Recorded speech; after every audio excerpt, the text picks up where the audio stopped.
faces, my body, head, and soul. Many miles away, I could start a perfect story. Find myself and find out glory. This deceptive world, giving me the sign, giving me the sign.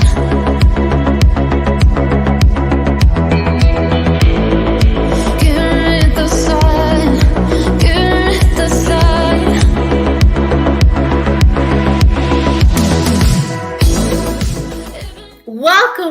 Welcome to the Sci-Fi Queens podcast, where we explore the female characters in science fiction television shows, movies, books, games, art, anywhere female characters are depicted. If you are new to our channel, we ask that you hit that subscribe and notification bell so you know when our next episodes will come, and it will really help our channel grow.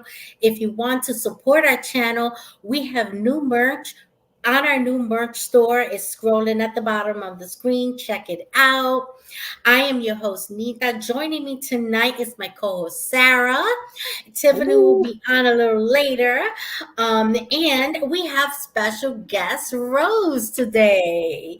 And today we're doing something a little bit different, as we will dedicate the entire hour to celebrate Star Trek Day. So happy Star Trek Day. And we're going to be focusing on the women of Star Trek. But I want to give you guys a little bit of a background on Star Trek and why today we celebrate Star Trek Day. Back on September 8th, 1966, the first episode aired, and the episode was called The Man Trap. However, later, the episode The Cage was added in the 90s as the first episode to the VHS tapes. And if you look at the lineup now in Paramount, you would see The Cage as the first episode. But no matter what episode came first, one thing has been true for the last 50 years of Star Trek, that women have played an important and monumental part of Star Trek history, starting with Lucille Ball. Yes, the iconic Lucille Ball. She was the owner of Desilu Studio. She was instrumental in greenlighting and supporting the production of the series, even though there were controversial commentary of within Hollywood of men who didn't want to do it because of financial restraint, and they did not believe or understand the project. Lucille Ball fought for the right to produce and have it done in Desilu Studios, okay? And Lucille Ball was committed to the show, even though there were financial challenges and skepticisms. She was a part of the Star Trek that we today love and know. Without her, we wouldn't have this amazing fandom. But before we start, we want to welcome our guest, Rose. How are you doing today? I'm doing great. I've been looking forward to this for a while now, so I'm excited it's here. Oh, wonderful. And Sarah, how are you doing? I am doing good. I am excited to talk about Star Trek. Yes, it's going to be amazing. We're going to start with the Star Trek, the original series, with two of the most amazing characters we can speak on, okay? Which, of course, is Nichelle Nichols as Uhura and Majel Barrett as Nurse Chapel. Let's start with our guest, Rose. What about these two characters you can tell us impacted you? How do you feel about them I and love their them role both. in Star Trek? Yeah, I mean, they're amazing. I was born in the 80s, so I didn't get to see the original series on its initial run, but seeing it in reruns and everything and seeing those two strong, capable women up there running things, doing such important things, like it was a real good inspiration as a young girl to see that and going like, oh yeah, they're up there, they're doing all the same things, they're doing more sometimes than the men there. Like, this is pretty cool. Absolutely. Yeah, it was just really nice to see. I'm like, Uhura, oh my gosh. I was floored by her. She knew so many languages, she did so much, and yet she was still amazing and knew so many other things outside of just what her role was too, that it was beautiful to see. Oh, absolutely. How about you, Sarah? This I was impressed. I really like Nurse Chapel just because even though she was a nurse, she kind of did, McCoy was, the doctor, but like she did more of the actual stuff and like kind of like in the real world, nurses do a lot more than, most people think they do. And I like that they kind of highlighted that she was able to do most of the background stuff and you see that she's busy. It's not just here, take my notes, do this, that. And Uhura, like Rose said, she was just that she was on the bridge and that she had such a commanding presence and that she was aware of herself and and later on in later iterations and in the movies and stuff she actually commanded her own ship and commanded the Enterprise and Yeah, that was powerful for any woman, period.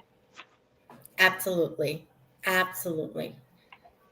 Yes, and I think that she played a very Uhura's character played a very pivotal historical monumental event when she and Kirk did the first interracial kiss back in the 60s on television, which they fought tooth and nail to take out the executive because they felt that it would not be received. But because Star Trek is and always has been woke, we just didn't have that word back then, but it was woke. Yeah. It made an impact because there's a lot of mixed couples that were watching this and seeing her and feeling represented there, Hmm. I always thought Nurse Chapel needed a bigger role. Like her character needed to be expanded more because I thought she was so much more than what they were giving her or writing her character to do. But I thought it was amazing. In the original pilot, Majel Barrett was supposed to be the first officer, Hmm. but they thought about it. No, we can't have her as a first officer. It's not believable. So Gene Roddenberry said, "Oh, okay, we'll remove her, but we're going to put an Asian pilot and a black woman on the bridge because you can't take her out and we're not going to put all white men on the bridge, which is what they were looking for. And Hmm. they really, him and Lucille Ball really fought for these characters to be what they were, you know? They definitely had an impact on what history was going through back then, but we're gonna talk about so many fantastic women. There's a lot more than what we can talk about here, and if your favorite character isn't spoken about, I apologize, but we are going to try to go through all of these amazing women that Star Trek has really created, characters have created. One of the Star Trek Next Generation is Kate McFadden as Dr. Beverly Crusher. She was in all of the TNG movies and in Star Trek Picard. Sarah, talk to me about Dr. Beverly Crusher because you liked Nurse Chapel, uh, Hmm. but now you've got a female doctor here. I liked this because she was, and she wasn't just and further on through her career in the span of the show she got command authorization and she went that extra mile and made an effort to instead of just being just a doctor she's like well technically I could fly the ship so let's do this. I mean I like that. I like that. Yeah. And then her staff wasn't just all girls too. I like that there were male nurses too, but you know a lot of them were in places she had the power in the show and in that was her domain. Sick bay was her domain, and I it was nice to see that, I guess. And instead of we've always had women being subservient and being the nurse role, but she was the head head doctor. She was it, the last die in a defense. Oh, absolutely. How about you, Rose? TNG was what I grew up with.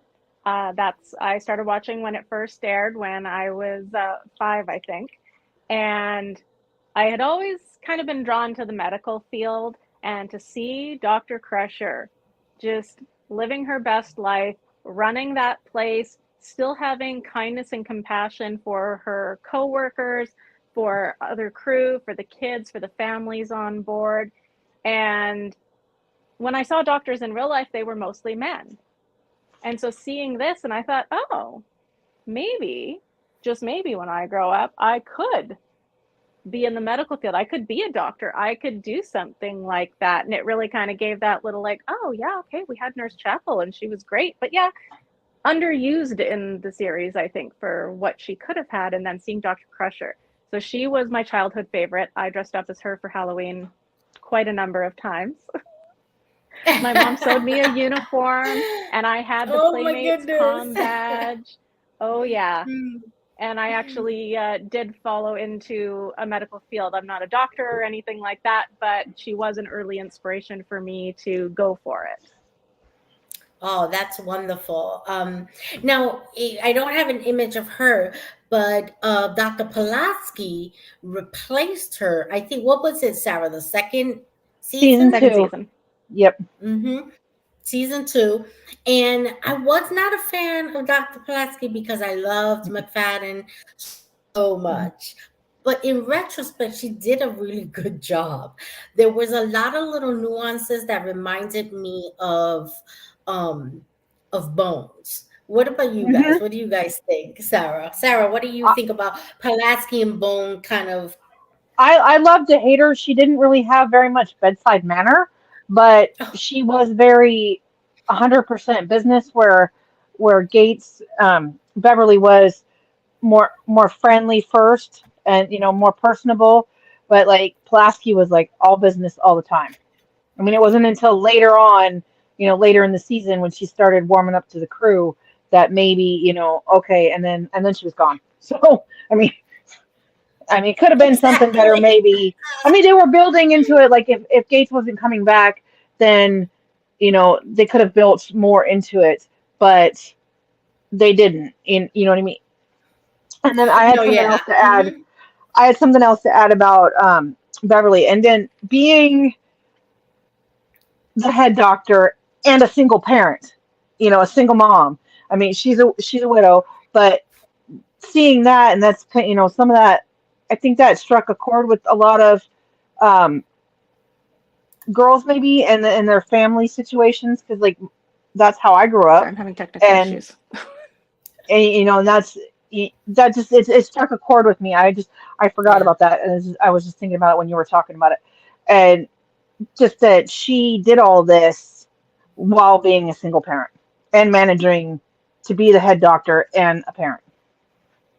Oh, absolutely. I thought that the whole single parent uh storyline was really important Mhm. because I think that that resonated with a lot of people growing up that they came from single parents. Mhm. And she was doing the best that she could as a single parent. And she wasn't just a single parent, she's a single parent who's raising a son whose husband was best friend with her now current captain.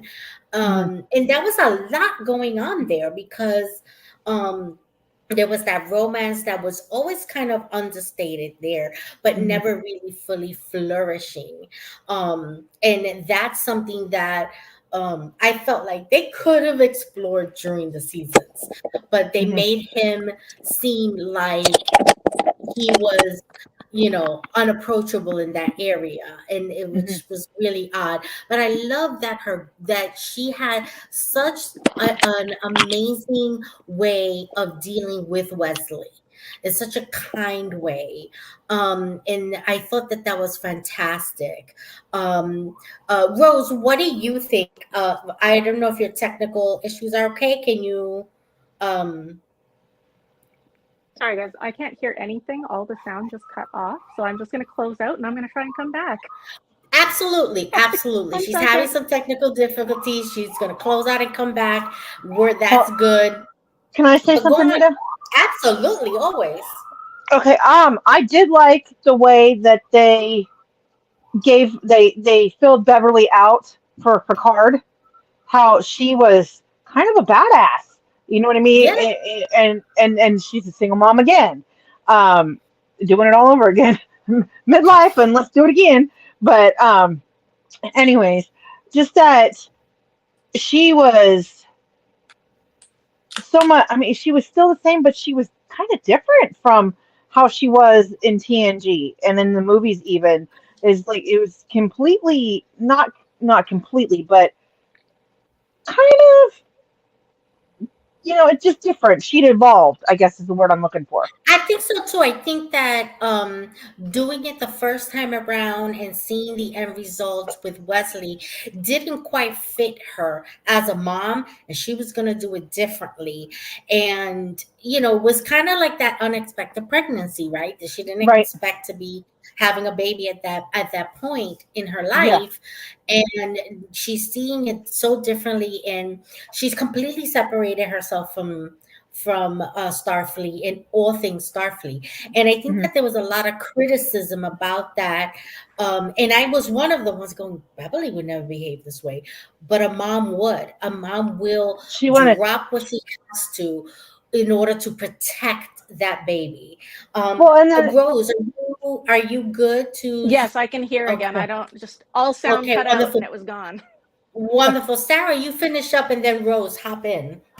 okay, I was just gonna say that I think with Jack, I think that she because of what happened with Wesley and the way that he was raised in Starfleet and completely surrounded with, went into Starfleet and then, all of his issues, all that. But that she wanted to protect Jack from that. And that's why I think she Yeah, sequestered herself and isolated herself from I think Starfleet so. and from Picard and from everything else.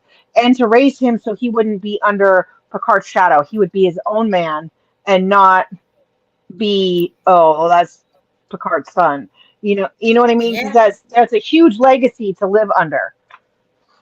Go ahead. Absolutely. Rose, what are your thoughts on all of this? Yeah, no, I totally agree. I also had that, oh, I don't know, would Beverly do that? Like, and it kind of bothered me. But then Yeah, after the episode had kind of finished and I thought about it and I was like, what wouldn't I do to protect my kids? Mm-hmm. Like, if I thought me doing my job that I love and I am dedicated to and I am helping mhm, people, if my job directly impacted my kids and could potentially lead to more things like what happened to an older yeah, child of mine or something, mhm, I think that I would seriously also consider, like, all right, what can I do? Do I mhm, have to leave? Because if I have to leave and give up my career, okay, I can find another way to help people. I can find another way to live life. And Mm-hmm. same thing, yeah, yeah, like you're the Yep. child mhm, of Dr. yeah, Beverly Crusher and Jean-Luc Picard. Like that's quite the weight to carry through life mhm, being on a Starfleet ship and living that yeah. life. So I can see, okay, the things she's experienced, maybe that's, yeah, let's try something new.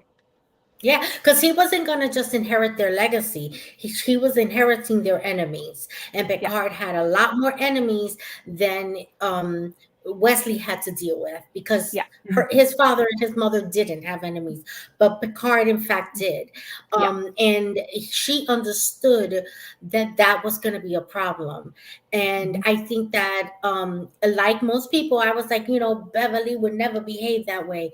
How can they write her that way? But in retrospect, I stopped and I thought, if I'm not a mom, but I'm an aunt, and if I would grab my niece or nephew and run away with them if I had to, if that's what it meant to protect them, Mm-hmm.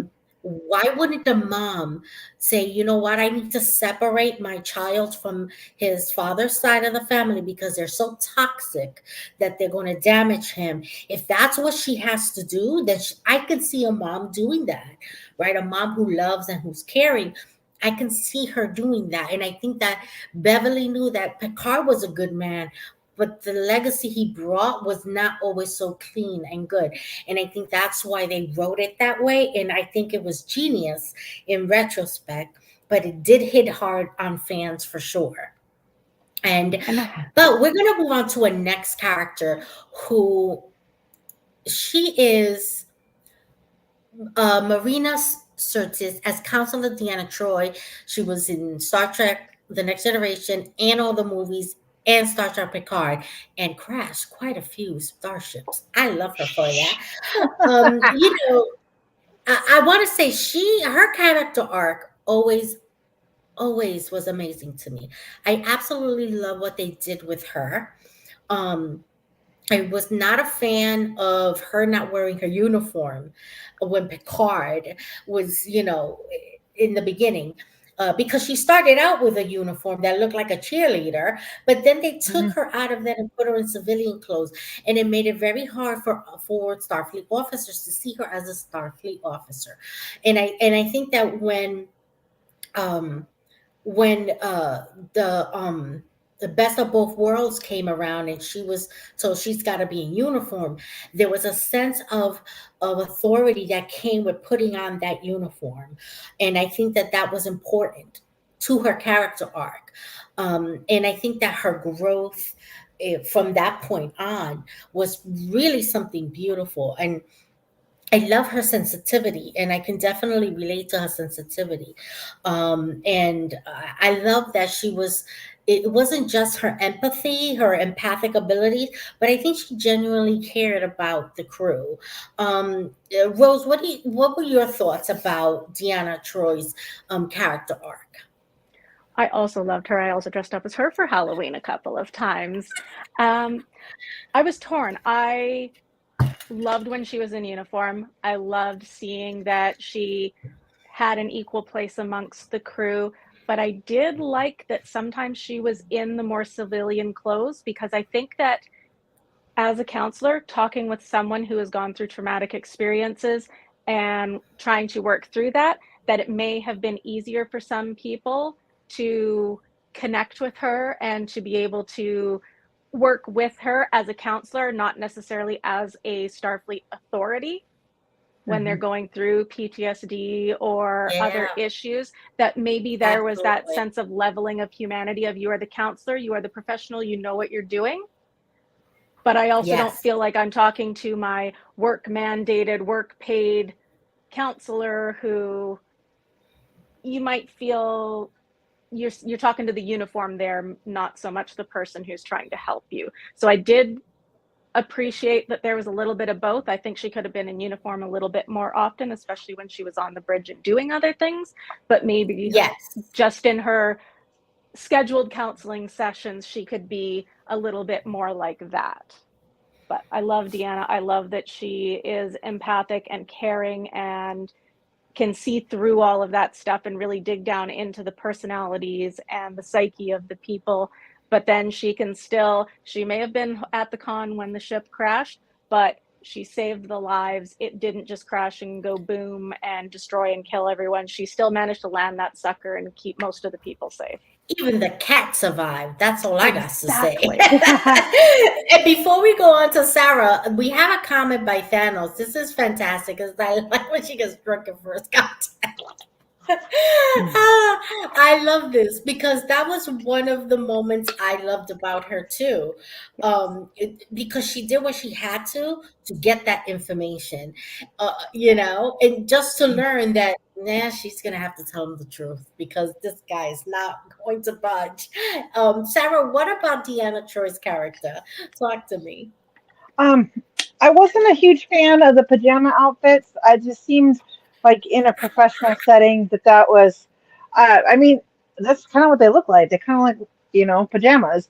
Um, just that she was not, I mean, while she was a professional and that is professional enough for counseling, like Rose mentioned, like that would be comfortable for someone to be going to therapy or working through something or having an evaluation. That's fine. But in the command setting on the bridge, I would expect a uniform. And it was, and that she had Yeah. had a uniform and then they took it away from her. It was kind of like, I mean, they took all of the scans away, but anyways, it is what it is.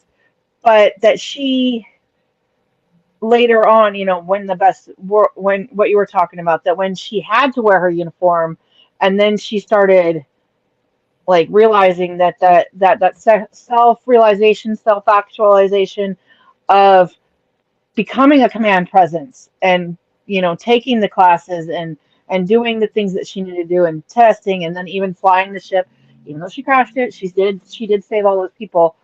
That those are things that wouldn't have happened if she'd stayed in the pajamas. And that Exactly. and she still had, even in command, she still used her empathic abilities and was still helping people in her other kind of parts of her job.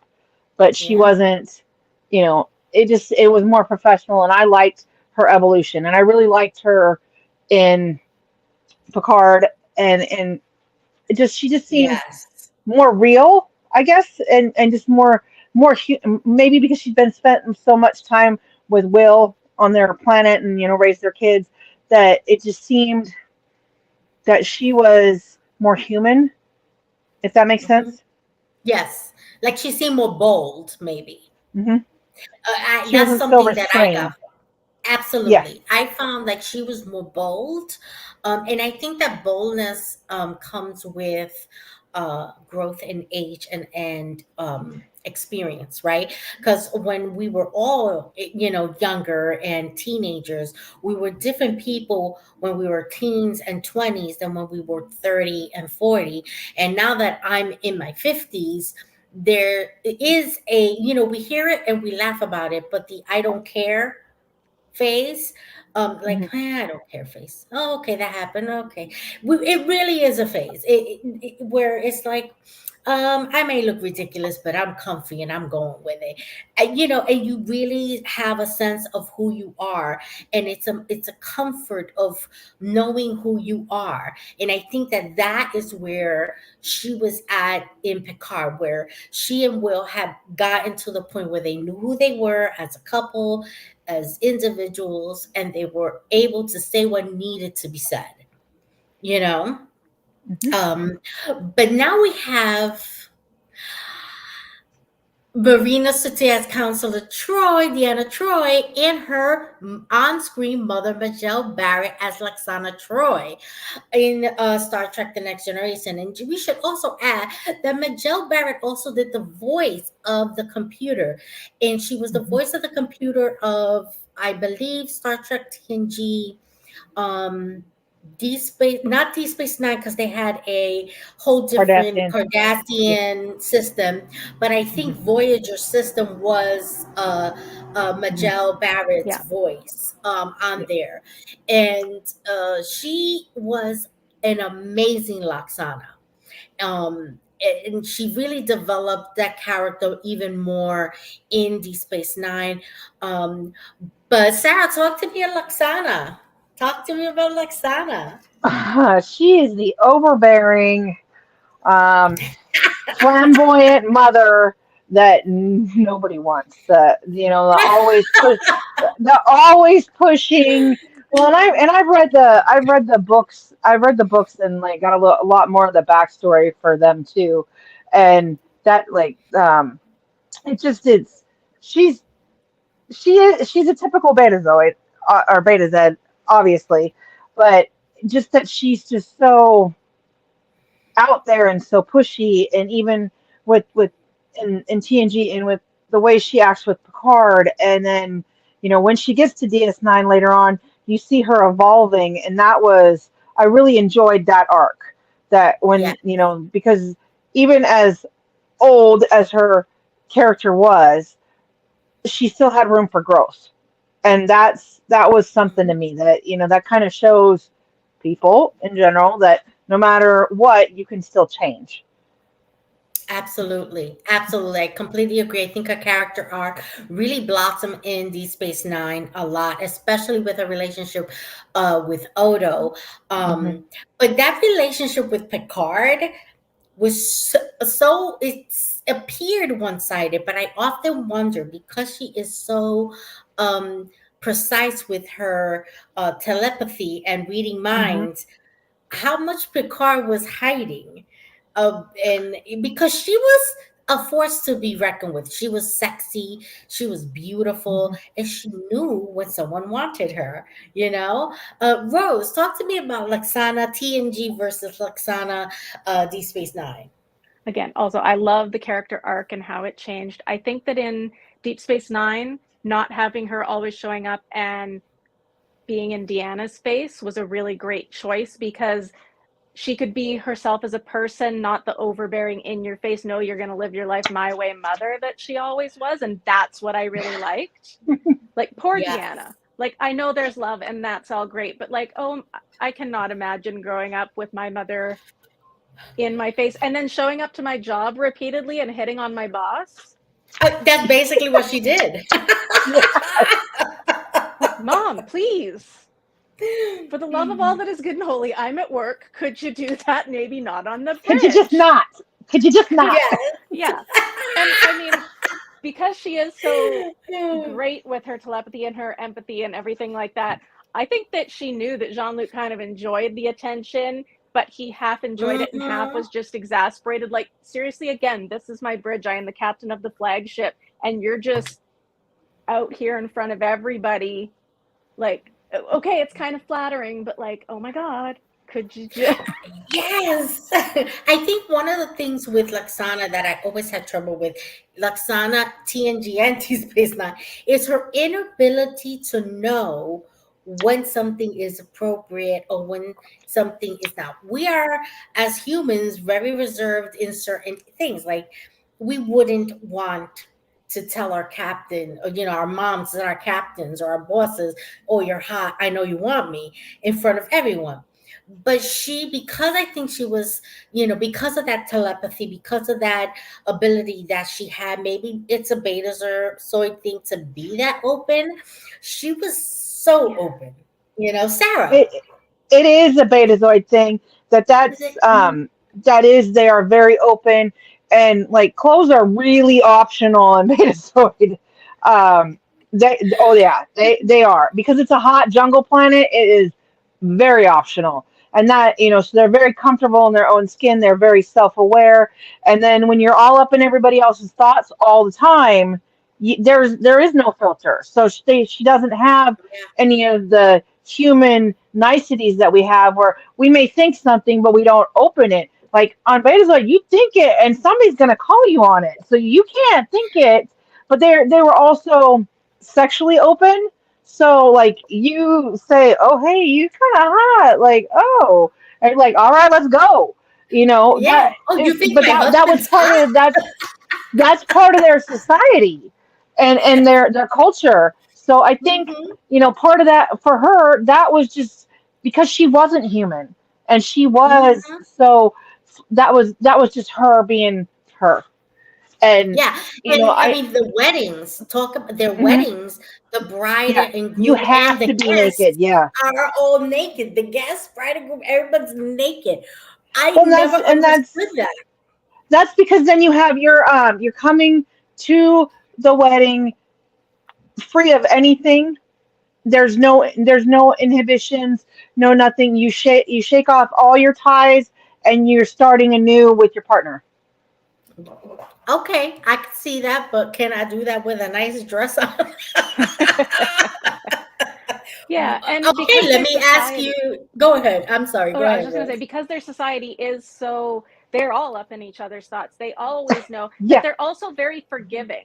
That they know Hmm. that Yes. sometimes, like, it's a natural thing. You didn't consciously, like, oh, I'm going to think this right now. It just pops into your head. So they can tell Yeah. someone, hey, I really like you. I think you're good looking. You want to go out. And if they say no, then they respect that. And they just go, okay, have a good day. Like, they Yeah. don't get offended. They're not, so Yes. they're out there, they're Yeah. open, they're honest, but then they also don't Hmm. take offense when somebody is the same. Yeah. Exactly. They know their spouse is good looking, and if someone sees them, they're going to think they're good looking, and they don't get overwhelmed with that jealousy issue. And I think that Right. that was something that Deanna didn't really bring to the table because she's half human. So now they're exposed to this fully, beta said woman, that is so overwhelming. And Deanna must be feeling everything on the ship that people are feeling. How do we act around her? Like, oh my God, her mom is so much. Like she must have felt all of these things that is so overwhelming that I couldn't even imagine feeling, Yeah. you know? But let's move on to our next character. Denise Crosby as Tasha Yard in Star Trek TNG. Sarah, talk to me. I'm going to go last specifically on this one.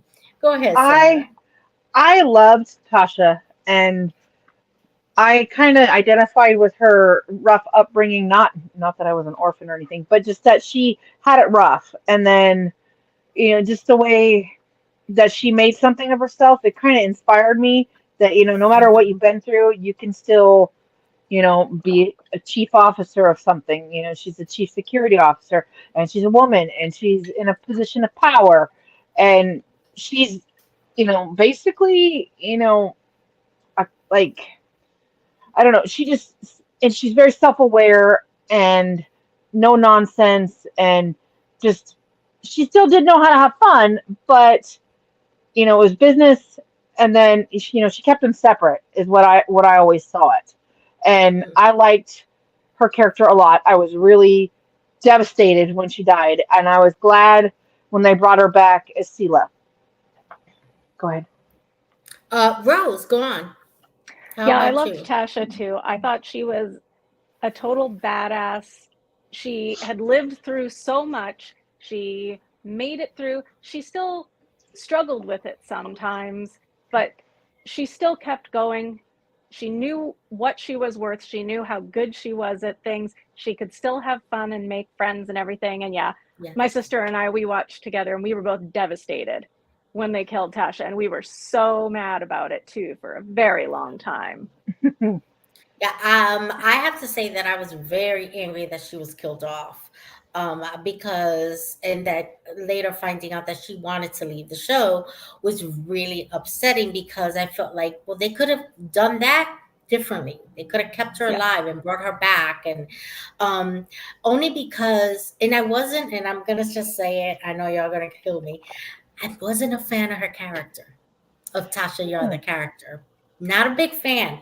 Something about her didn't really um, fit right, but the character that she played, Denise Crosby did a fantastic job with her character. And she did have this diversity to her where she was tough, but she was also very caring. And I Mhm. think that she really tried hard to balance that. And I thought that that was really fantastic of her character. There was nothing wrong with her acting. It was just something about her character never really fit right with me. Maybe because I was always a big War fan, and That's what I was gonna although say. go I was ahead, gonna say, take over. did you just not like her because she was standing in the way of your boy?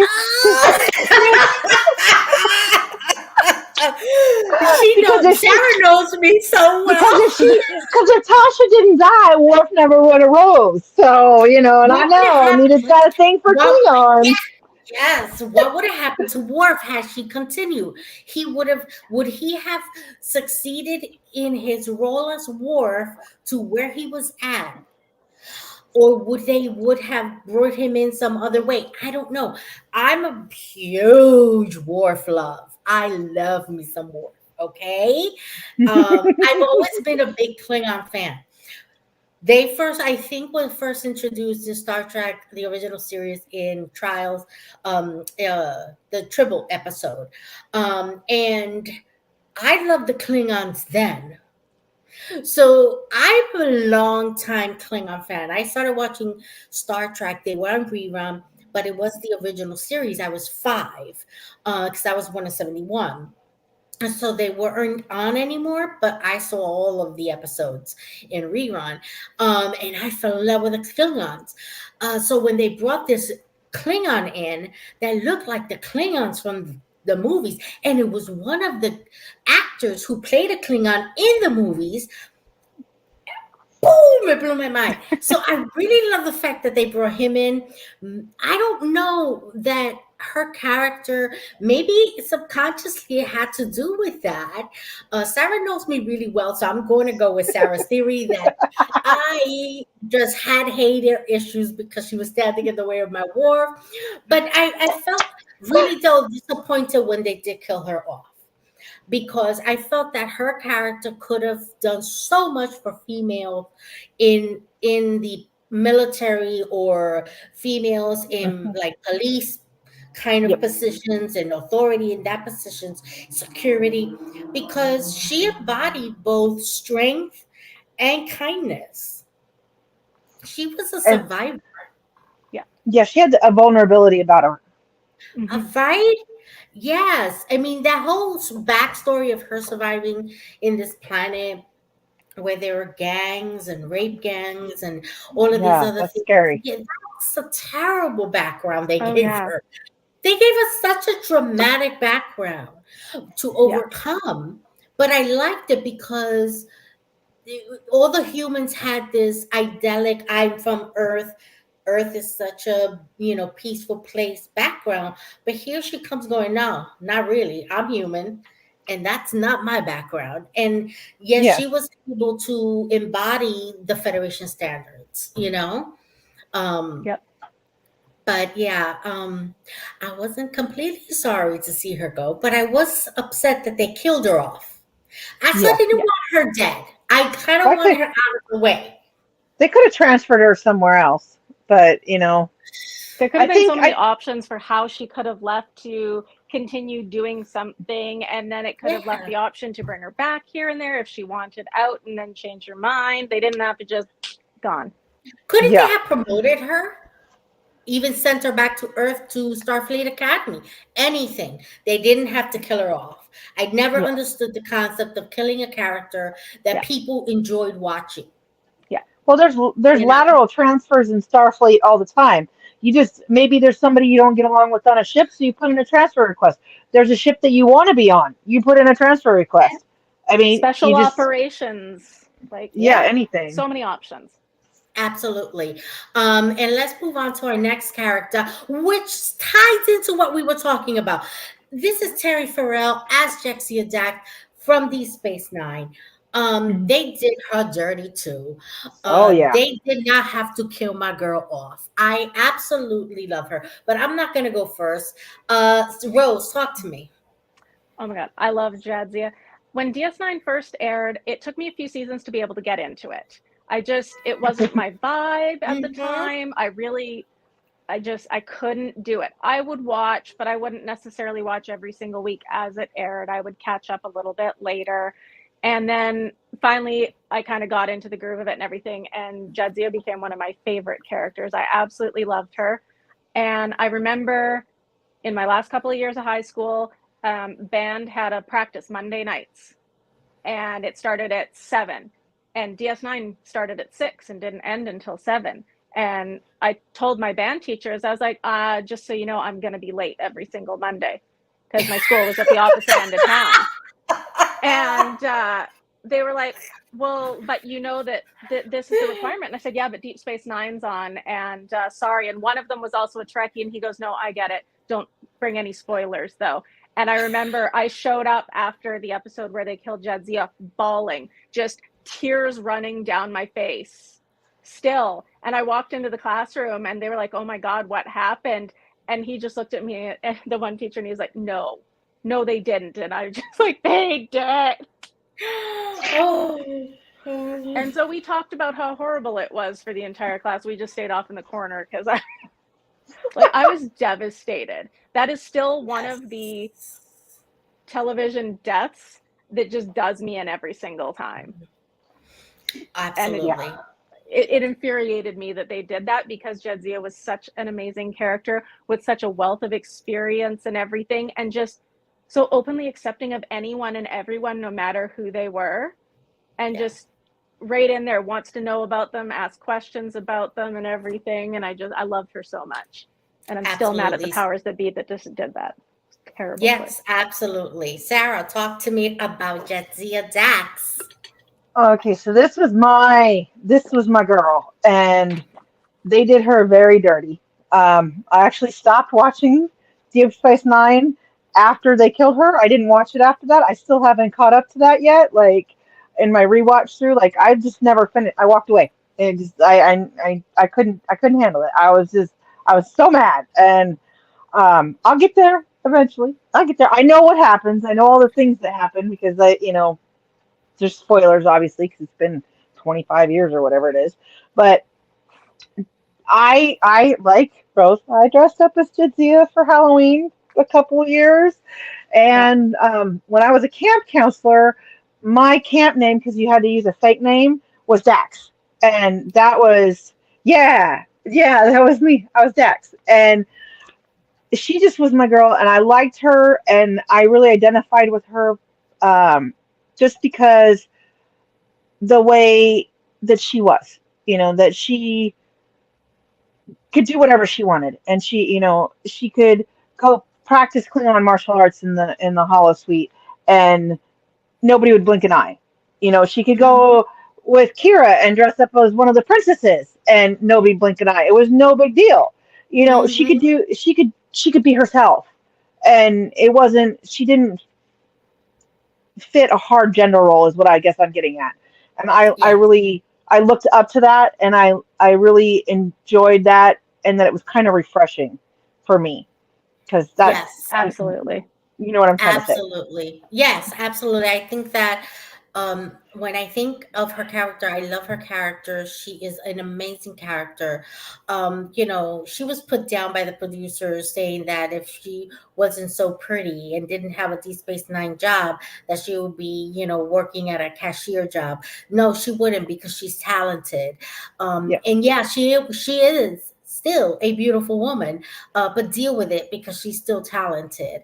And her character was so iconic. They could have done anything. They could have promoted her. They could have given her what she wanted, which was just appear less because she was on going every day and not having lines every day. Then give her more work. Like they could have utilized it more. Her death.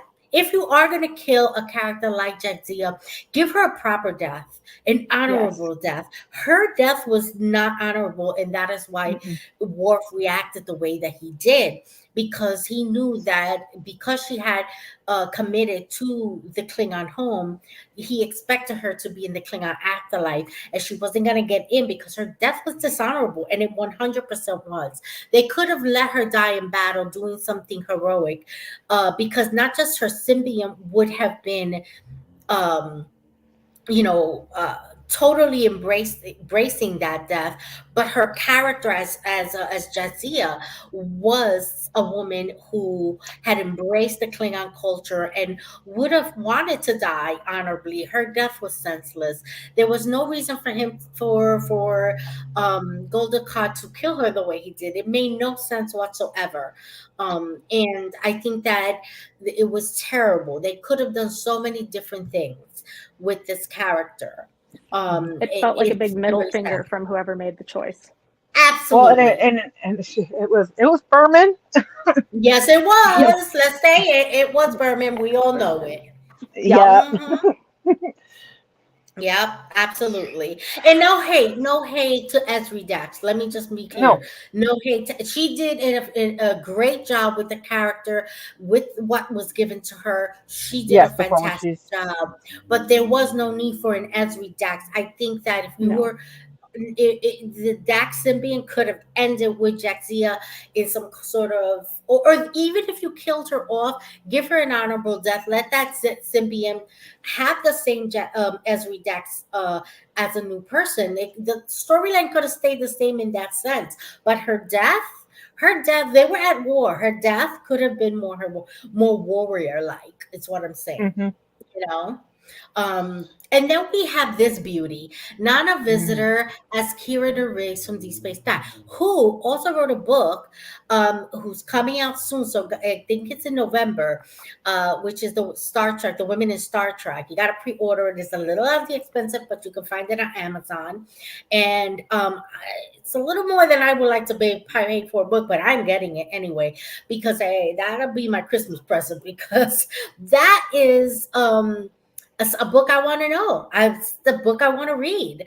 Now, Nana Visitor, what an amazing character. Sarah, talk to me about Nana Visitor as Kira Nerys and her arc. I thought I like Kira. She's kind of a, I'm just gonna say she's kind of a bitch a lot of the time. But I mean that was how, because she had, she grew up in the occupation and she was a freedom fighter.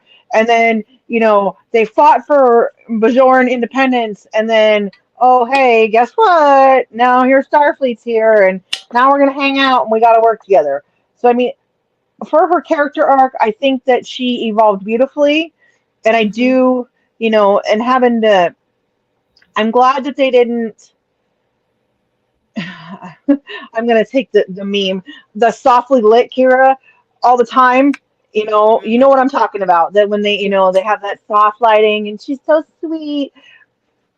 I mean, that's all right sometimes, but like I liked the badass mean Kira because she got shit done, and that she was strong and could still be a position of power, and in command of a, this, basically she was running the space station. It just that she was self-aware and she didn't take no shit from nobody. Yeah, she surely did. And Rose, talk to me a bit about Kira. Yeah, absolutely. I loved the strong Kira. Her line, I think it was Quark put his hand on her and she was like, if you do not remove your hand, I will remove it from you and you'll never lift another drink again. I actually I adopted love that. that. I adopted that line when I was in my late teens, early 20s, and I was going out dancing with friends. And I would say that to any guys that would put their hands on me. And I just was like, Kira persona. And most of the time they were just like, and then Yeah. like wouldn't Absolutely. bother again. Hmm. So I loved Yeah. that strength, that just like no nonsense, don't F with me because you're gonna regret it. I loved Hmm. it. I'm also glad they didn't go too soft like Kira all the time. It was nice to see it happen sometimes, but that they didn't just turn it into that and all of a sudden she Yeah. went from, who she was to just all of a sudden like, okay, everything's fine again. Yes. I I don't think that like would have that. been true. I agree with you both. I like the progression of her coming from, because she literally was coming from being a terrorist or a rebel, trying to fight for her country's Freedom freedom fighter. from the Freedom Cardassian. fighter. Freedom fighter. Freedom fighter. Yeah, call it what you will. She was a fighter. And she Yep. started when she was very, very young. I believe in her teens. And that's all she knew. And now she's in the Bajoran military trying to build Bajoran back up. And it's not exactly easy for her, especially when she doesn't want the Federation there, to see this captain come in, as gorgeous as he is. It's a little bit difficult for her to wrap her head around this, non-Bajoran, giving orders on a Bajoran space station. And, she doesn't know what's happening, what's going to happen. Are they going to fall back into the control? There's that fear factor, that PTSD is still existent. And I love how we see her heal and grow and be able to balance that and have that arc that grows with her character. I thought it was absolutely beautiful what they did with her. I think Nana Visitor did a fantastic job. But we're gonna go. We have so many I to I got one to. more Oh, thing to go say ahead. real quick. Sure. I really enjoyed her dedication to her faith. I really Yes. enjoyed it. Mm-hmm. That she was faithful, but not and not not an ass about it like Kai Wynn say. But she was Mm-hmm. very devout The and very fanatical. Mm-hmm. right. But she was very in touch with her faith, and she still Yeah. had her beliefs. She always had her beliefs, even when Yeah. she questioned them. She still, let go and let the spirits, whatever they were the whatever, you know what I'm talking about. But Yeah. I really, I that she could still function and still be devout, but not fanatical about it. Yes. Yes, that's Go one ahead. thing about Deep Space Nine that I've always loved because I grew up, I was raised in the church. I'm not religious anymore, but I was raised in the church. And it was the first time that I saw religious representation in Star Trek. And, that was pretty intense for me. That was impressive. And to see the balance of being able to incorporate science and their faith and, the world around them, that was really eye-opening to me. Absolutely. I absolutely love Deep Space Nine for that reason and so many other reasons. We're going to move on to two beauties right here. Okay, we've got Penny Johnston Gerard as Captain Cassidy Yates from Deep Space Nine, and we have Rosalind Chow as Keiko O'Brien. She was in Deep Space Nine and TNG. She started with TNG. Rose, talk to me about these two characters and tell me. I know they're not Starfleet, but they are women who impacted Star Trek Yes, television for sure. absolutely. I've been a Keiko fan since TNG. I love her character. I think that she was done dirty a lot of the time, kind of portrayed as like the nagging wife when I don't think that's what she was at all. And I think that that Agreed. was more of a showing of the The Hell toxic Riders. masculinity that was out there and everything. That Mm-hmm. I'm trying to choose my words carefully because otherwise they'd be just laden with expletives. Um, no, I love Keiko. I think that she's Hmm. brilliant. She showed us that she can have a career. She can be satisfied with the things that she likes to do. She can change her mind and do different things and have varied interests, and she can still have a family and be herself. And I love that. And Yes, I mean, absolutely. Cassidy, she was just badass doing her own thing. And I absolutely love that she was just making her way in the world. Wasn't Starfleet, but just doing her own thing and everything. And I loved seeing the interaction between her and Cisco and that whole relationship. Oh, absolutely. How about you, Sarah? I agree. I kind of, well, I love Keiko. I love Keiko since she first appeared on TNG and then through everything, and especially, like when Worf found out she was pregnant again, he's like, "Oh, I'm out of here." You know, How many months? um, yeah, how many months? I gotta plan some vacation and get out of here. I am not gonna be around. Um, just that I think she was done dirty too. That she was portrayed as the nagging wife, but I don't think that's what it was. It just was kind of that comical shtick that they were sticking to. And Cassidy, I didn't. I mean, she was necessary, but she just always kind of rubbed me the wrong way, just because, just because I like her. I like the way that she portrays her character on the other show, on the Orville. But this character, I didn't really care for Cassidy Yates, and just that, knowing that you're dating a captain, and you're smuggling and breaking the rules, and like it's a little bit, he could have gotten in trouble. He could have been demoted, anything because of her actions, and that just did she just not care? Then she doesn't really love him. You know what I mean? That's Point of order, he's also just a big boy. He can make That's his own right. decisions. yeah. And He I could have think just that they been like, played it off well. I think they played it off well where she went and served time and he waited for her and they were able to reconcile and kind of, pick up where they were and move forward from it. I think it showed a little bit of a revelation on what Cisco felt about the Marquis. As a Starfleet officer, yes, he's going to hunt them down, but he also understood them. And I think that that's something he was never allowed to express.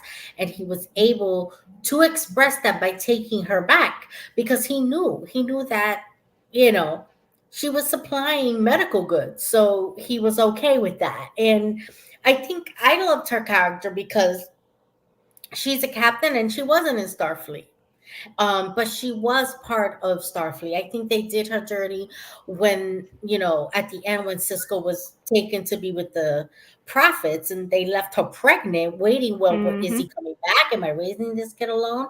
And they left all of us hanging on that one. But as a woman, how do you even deal with that? That was a big expectation. And I think Hmm. also with Keiko, I love the fact that they portrayed this real life military couple because they want to play it off as not being military, but it is military. Yes. Because she was like, this place doesn't have a need for me. And she struggled with that. And she didn't Hmm. want to take her husband's positions away from him and go, let's do something else. She didn't want to get his promotion taken away, but she found a way to be useful in a situation where her intended skills were not needed.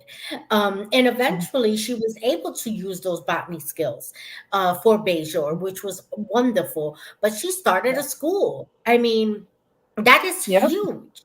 That was huge. So that's something I really loved about Keiko, where she supported her husband, but she's about to do her thing. But let's move on because we got a lot to cover today. Yep. We got to talk about Captain, uh, Catherine Janeway, played by Kate Mulgrew from Star Trek Voyager. Rose, talk to me. How was this for you?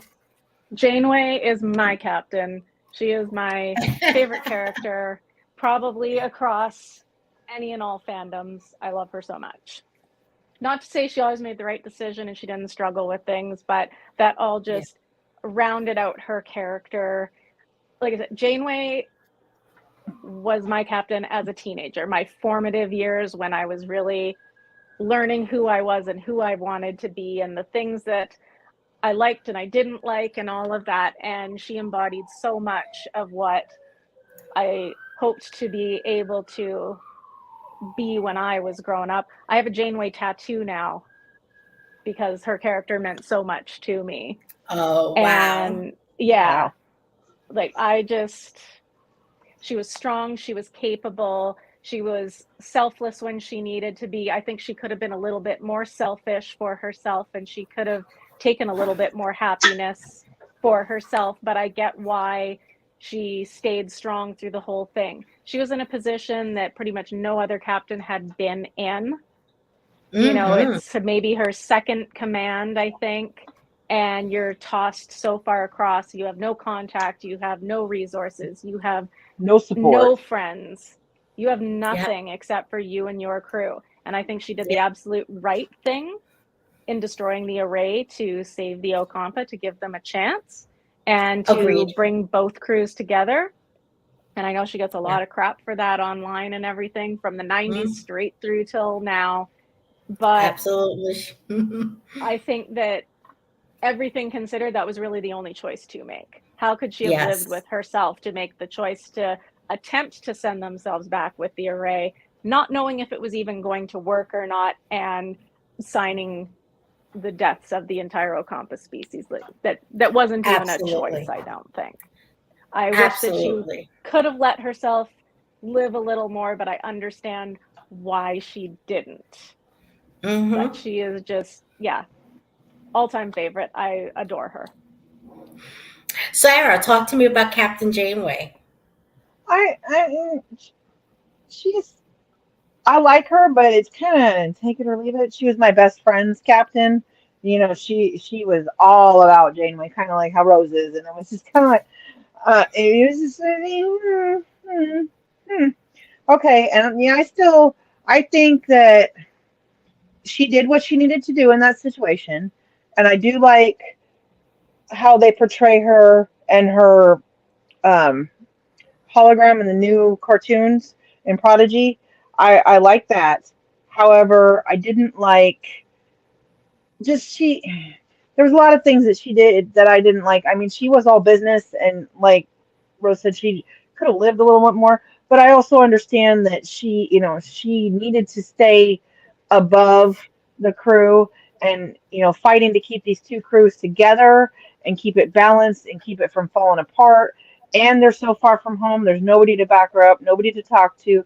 Like, if she was here and in the Alpha Quadrant or anywhere that she could communicate with anybody, at least she'd have other captains to talk to and ask Yeah. advice, you know, get feedback from.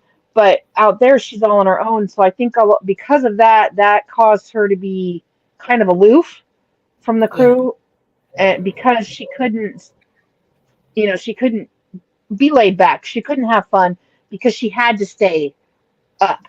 Like like how they talk about it, like the officers club and stuff, how militaries, when you recreate and like on bases and stuff, they have an officers club so that the officers can socialize without socializing with the lower crew, just to keep that business mentality, that they are Mhm. the chain of command and they are above you, and you don't, the two don't mix. And I think that she did well doing that, but I could have gotten more from her, I guess.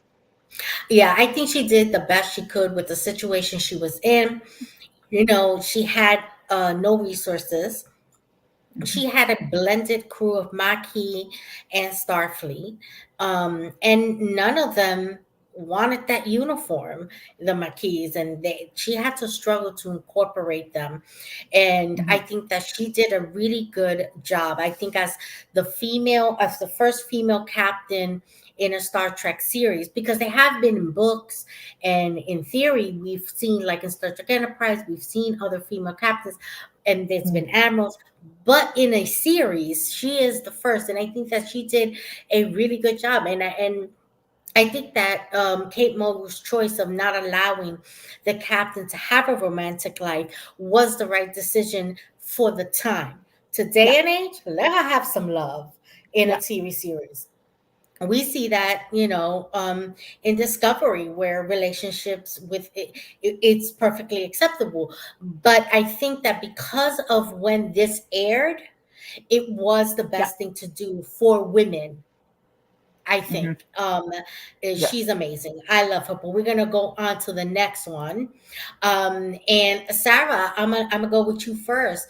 Roxanne Dawson as Belana Torres from Star Trek Voyager. I like Balana a lot.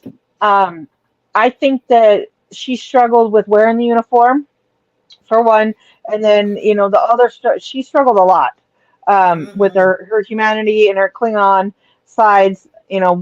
Trying to pick one, and then also between Maquis and Starfleet. So I think she was very conflicted all the time. So there was always and I think that expressed itself as her being, angry all the time. But she still was smart and resourceful and did what she could and and she had a relationship. She and Tom and all that. And that just, I liked that it wasn't just she's broken and she's angry and that's it. That Exactly. she was able to heal and to kind of find balance within herself and within her Yeah. job. Yeah. Absolutely. Rose, how about you? Yeah, I love Belana too. She's great. Again, yeah, the dichotomy between the two halves of her genetics there, and then the Maquis versus the Starfleet, and like leaving Starfleet, not finishing the academy, going there, ending up being thrown back into it. Very resentful of it, very angry about the Yes. whole thing. But I loved her story arc over the 7 seasons and how she was able Yes. to work through things and grow, and she ended up having a relationship and a child, which I don't think was something she ever foresaw happening to Mm-hmm. herself. And Yeah. I loved the whole arc there, and I loved seeing Roxanne playing Balana on the show. I just think she was fantastic. Yes, and I totally agree with both of you about her character arc and the dichotomy of being Maquis and Starfleet and half Klingon and half human. But what really outstood for me personally is Roxanne Dawson. Dawson is her married name when she was married to actually the actor she was married to at the time ended up playing a Cardassian in Deep Space Nine. I believe it's the right hand man of Golden Cock. I forget his name in Casey the. Biggs. Yes, she was actually married to him as well, and she was also married before that. And I think that's where her last name comes from. But her Roxanne, the person, is Latina, and she played a half Latina character, and it was the first time that we had seen that a Latino character had been brought into Star Trek that was part of the main character, and that she was playing a Latina, because Chakotay was a Latino actor, but he was not playing a Latino character. She was Mm-mm. a Latina actor playing a half Latina character, and that was something that I thought was so representative for me. And I saw her culture, and I understood it when they did flashbacks with her father. And I saw, and although I'm Puerto Rican, and her background seemed, I would judge, maybe Mexican, and that's totally fine. I understood it, though. It seemed familiar to me. There were things about the relationship and how things were going on, and the things that she would say about the family, her human family, that I understood. And it was the first, it was the first time that my Latinidad was seen in Star Trek through my eyes, that I saw it fully evolved.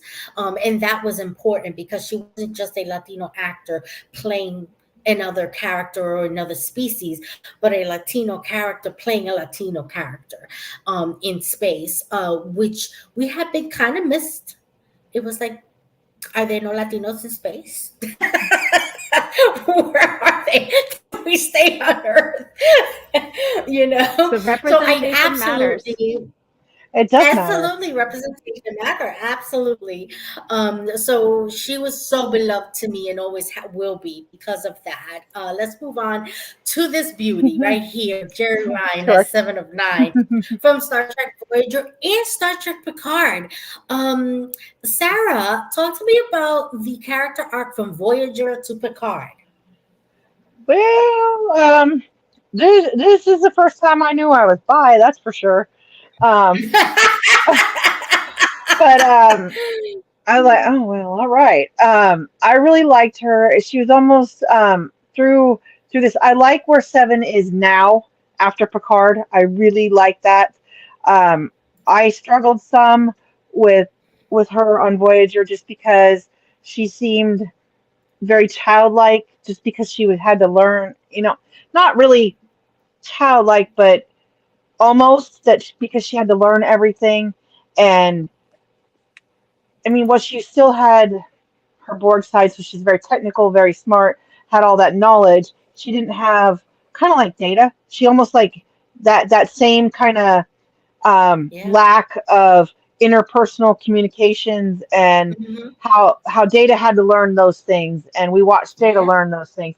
How we had to watch her learn those things, and then also how to deal with her humanity because she'd never been human before. She'd always Yeah. been part of something else. So it was she. We watched her grow up, and I don't think we. I mean, we got a lot of growth on the show, but I don't think we got enough.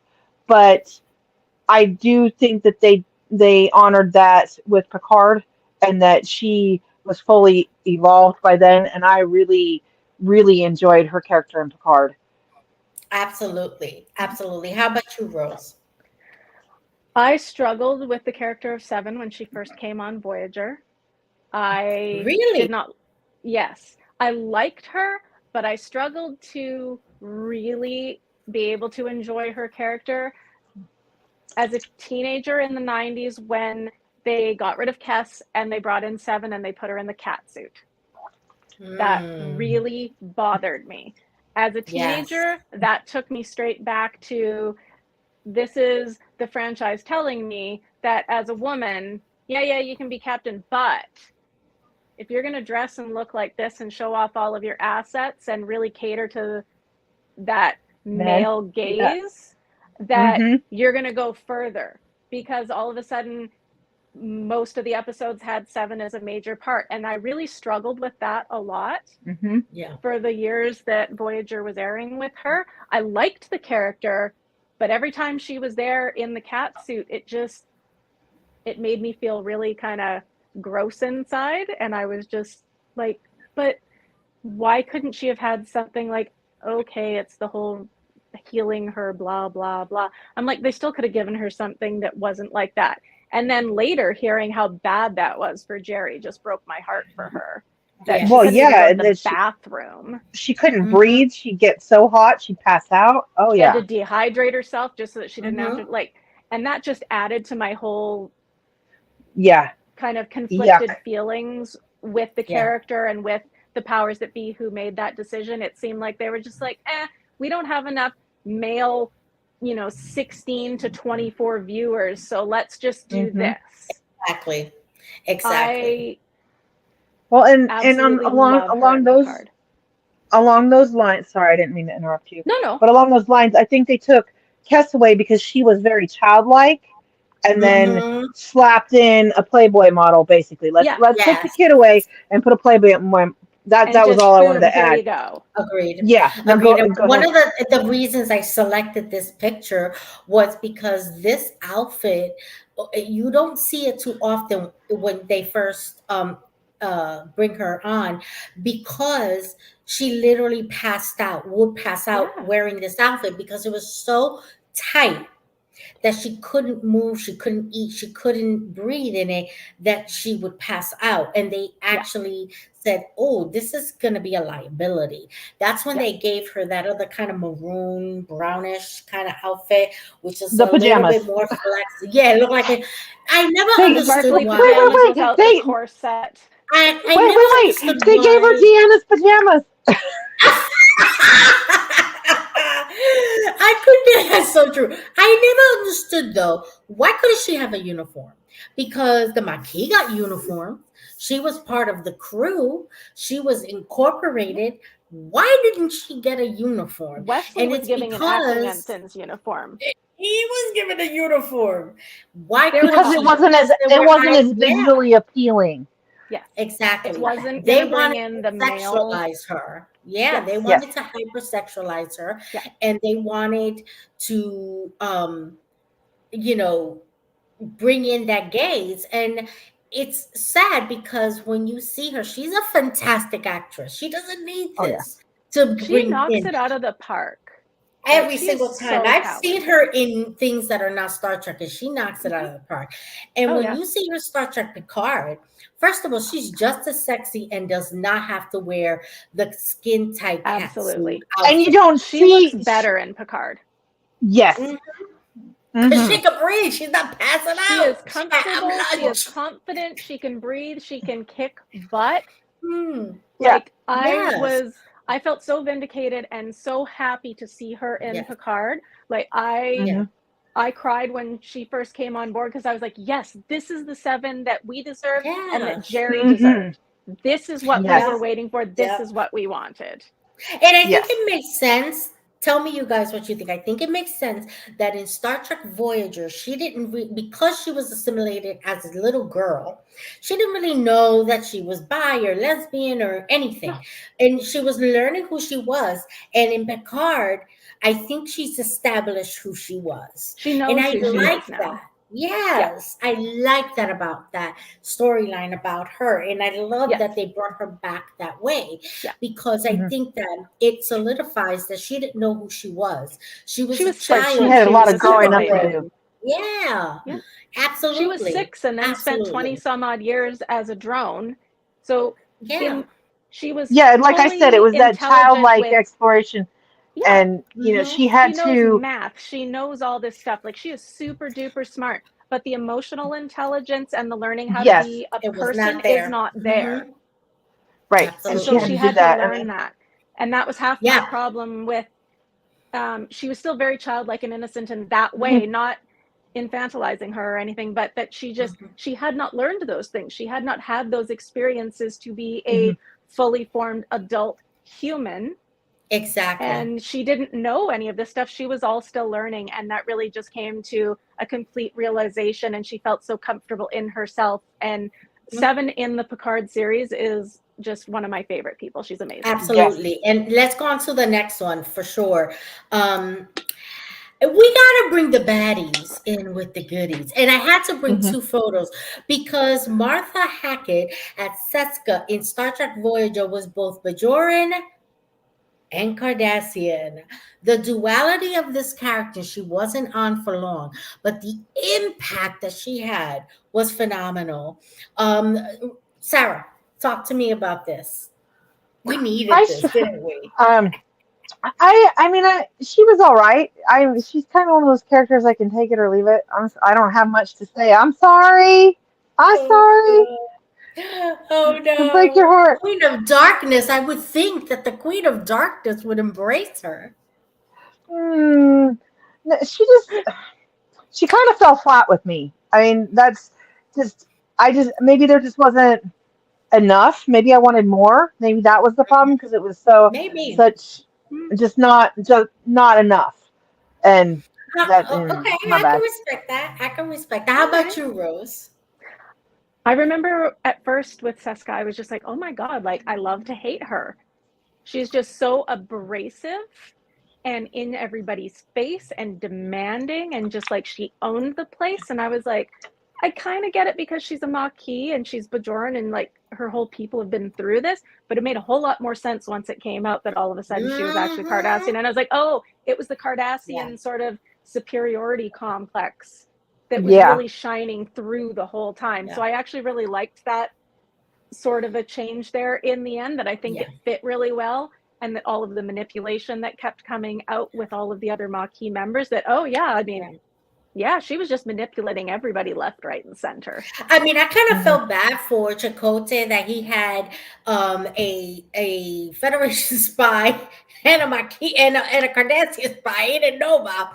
But at the same Yeah. time, it fit the storyline of Voyager.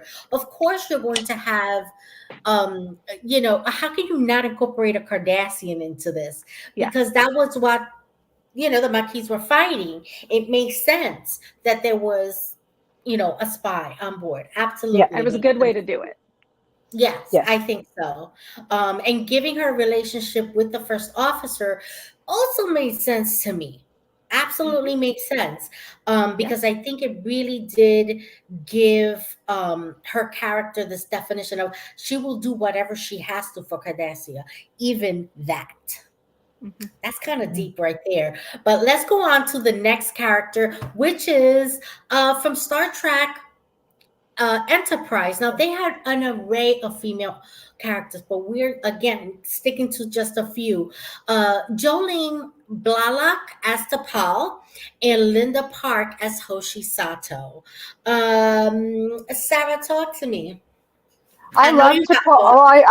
I love both of them actually. I was gonna say Hmm. I love to Paul but I've loved see Hoshi.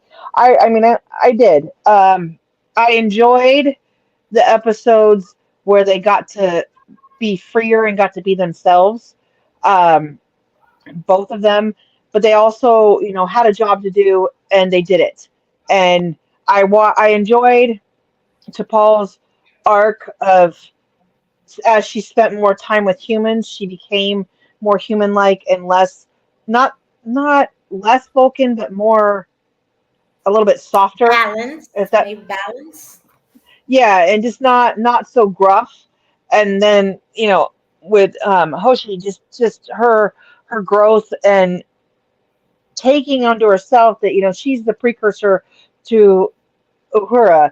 I mean, she came after, but that's kind of The how I felt idea. they framed it that she was, that's why they kind of because it's hard when you do a prequel after um, to build something like that, but then just to give her that depth and the range that she had with the languages and stuff, that kind of okay, and maybe this is supposed to be all the communications officers should be like that, and I don't know that we've really seen that much again. Everybody else, I think, kind of relies on the universal translator, and but Yes. these Mhm.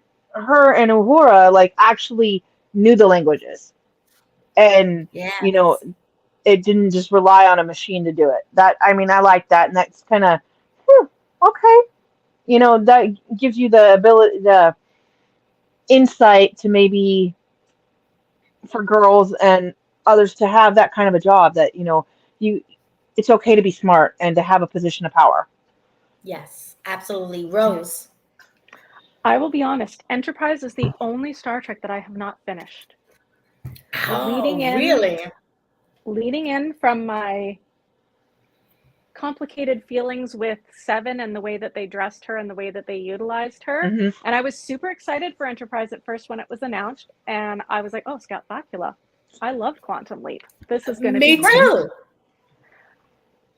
I loved Hoshi. I thought she was amazing. Again, yeah, that prequel to Uhura where they used to have to learn the languages. And I am even more impressed now because I'm trying to like learn little bits of new languages through like Duolingo and stuff as an adult. Hmm. And like it is difficult. Mhm. So like Yeah. props to them. Like I loved Hoshi, but they put Jolene in the cat suit again. And then the Hmm. constant the I'm with decon you. chamber scenes, and it's like, okay, down to your underwear. And it bothered me so much. And I found too much blatant sexism in the first season while I was trying to watch it. And I just remember being heartbroken that this is what I got from Star Trek, the franchise that I loved so much, that I stopped watching. And Yeah. I've tried twice, once in my 20s, once in my 30s to do a rewatch. And I still just, all those feelings came straight back and I couldn't do it. I'm in my 40s now. I'm hoping to maybe try again and maybe be able to get through it. But Yeah. It's the I over couldn't do it before. sexualization of those characters was Hmm. very, very blatant. And Yeah. it taught us one thing: over sexualizing women doesn't get you views because they only No, got to 5 seasons, and Yeah. not because they decided that it was a five Yeah. season show like with Discovery. no, They had to they ran go. out. They Yeah. ran Yeah, they out of ran out. time. They had to go. And I was too someone who was excited to see this show. And I did have trouble watching it in the beginning. Not quite for the same altruistic reasons you do. It's just because the intro music really messed with my head. Yeah. I appreciate the intro music now, but I had a problem because all of Star Trek has been orchestra and such grandiose intro, Yeah. and he got a song like, what is this, a sitcom? Like, I just did not Well, and appreciate it. I think it had to do with what time it was on too, and it was on the Yes. UPN network. It wasn't on a major Mhm. night. It wasn't on a major channel, and Yes. that's why I wasn't able to watch it when it came on. I would only catch it when I was at friend's house who had cable, and then I only just watched it. I think it was last year. I finally watched it, and I remember texting Devin and like, "Does this shit get better?" Because like I am about done. Like Yeah. seriously, and he's like, and Devin told me it'll be okay. Just stick it out. Just stick it out. And like I had to It does take get breaks. better. It I had to does. take breaks because I was trying to do a watch through in timeline order. So I watched the original and then I watched this and then I watched the original, and I was I was struggling. I was struggling so hard with this. It's like, Mhm. oh, it's like usually I can sit down and I'm a binger, so I can sit down and watch like Yeah. 8 hours of a show in a day. But like this one, maybe Yeah. one, and then I have to take like Yeah. 3 days off because I can't. Yeah. It's just no. But now, Yeah. now that I made it all the way through, and I know the characters and I kind of know what's coming, there's some of that stuff you can kind of look past it, and it Yeah. kind of fade It when does it's get not better. so It does. when it's so not in your face all the time. It's not as bad. That's all my advice is, Rose. That you'll get there eventually. Just it's Anita. Yeah. You can always mute the Yeah. intro. Um, I skip it It's the now only because, intro see, I skip. back then you couldn't skip an intro. It really got on my yeah, nerves. I I just mute still it. skip the intro now. I still This is yeah. the skip the only one I intro. skip the intro to. Yeah. I understand the song and why it's important to the Significant. series. Yeah. I just can't. I It can't just still get to doesn't it. feel Star Trek. It I No, doesn't want feel the Star. that's grandiose orchestral music with the beautiful Yes. space scenery. That's what I want. That's what I was looking Spend the for. money on that music. That's right. well, and then But let's I move. think Oh, I just wanted to say that I think that with Discovery, I think that they tried to like pull that in because they had the orchestral music for Discovery, but they also had the like the diagrams and the images like they did for Mhm. Enterprise. So they kind of tried to mesh it together and Blend I it. Yeah, blend it agreed. so kind of smooth the edges a little bit. Go ahead. What's our next one? Yes, we're gonna go into Star Trek Discovery, and we have to start with Michelle Yeoh as Captain and Empress Philippa Georgiou. What an amazing actress that she can go from Captain Giorgio to Empress Giorgio, two completely separate characters, two completely opposite individuals. So Sarah, what is your thought when you first? Because she wasn't Captain Giorgio very long, but what do you thought of her I was character very as Giorgio sad. and Empress?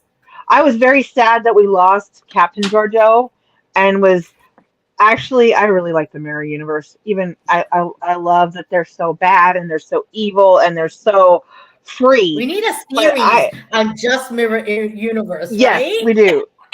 Yes, and I enjoyed Captain. I mean, I did not like that she died, and I didn't like the way that she reprimanded that she asked Michael for advice and then didn't take it. That really rubbed me the wrong way. And Yeah. then the whole mutiny, and then she ended up then she died, and it just like it just it that it was it had to happen, but I didn't kind of like it. But then we got her back as the Empress, and then the entire arc with the Empress, I really liked that. Yes. And then Absolutely. having to pretend that she was Captain Georgiou, that was Ooh, absolutely. you're Michelle Yeoh, and you have to be now. You're not going to be Captain Georgiou. You have to be Empress Georgiou, pretending to be Captain Georgiou. Like that takes talent.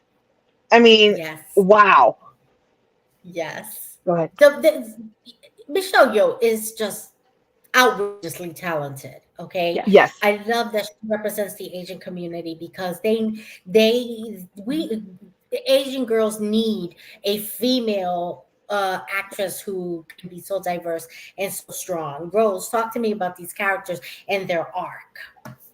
When they first announced Discovery and they announced that Michelle Yeoh was going to be in this, I was ecstatic. I could not wait. I Ooh, absolutely love yes, her. me She is too. so talented. I love her.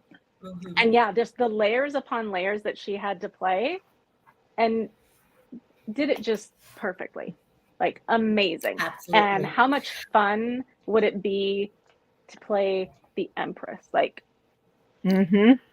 that's just Yes. got to be an absolute blast doing that. I cannot wait for the movie to come out too Mm-hmm. because it's going to be Yes. amazing. Hmm. Yeah. Yes. Yes, But yeah, to have absolutely. But Captain and then let's, yeah. Empress and oh, Hmm.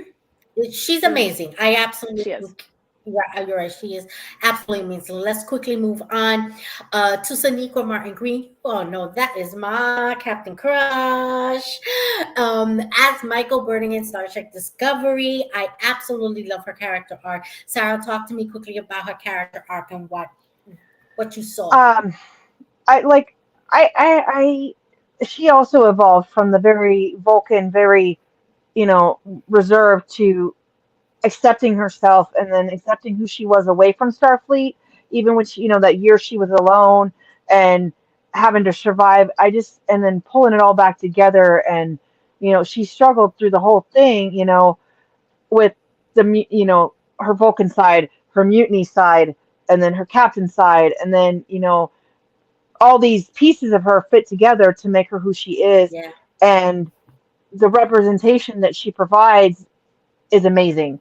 That she's a strong, powerful woman, and she's a person of color, and she can wear her hair however the fuck she wants, and Thank you. nobody's and Yes. and nobody says a damn thing. It doesn't have to Yes. be in a certain way. She can wear it in braids. She can wear it up. She can wear it down. Nobody cares. It's just your hair, okay?